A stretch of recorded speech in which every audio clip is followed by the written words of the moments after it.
նման այցերը այսօր անհրաժեշտ են հետևյալ բանի տեսակետից։ Առաջինը Հայաստանը փորձում է դիվերսիֆիկացված արտաքին քաղաքականություն վարել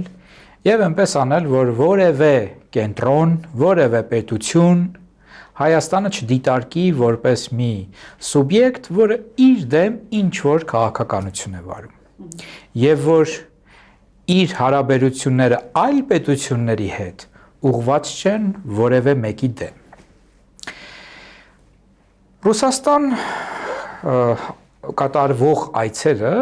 իհարկե առանձնահատուկ են այն առումով, որ մենք շատ լավ հասկանում ենք, թե որտեղից են գալիս տարատեսակ ինֆորմացիոն հարձակումները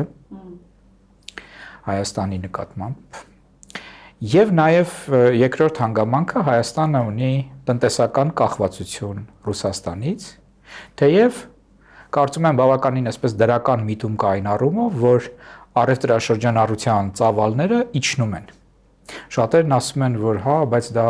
ոնց կարելի է դրական բան դիտարկել,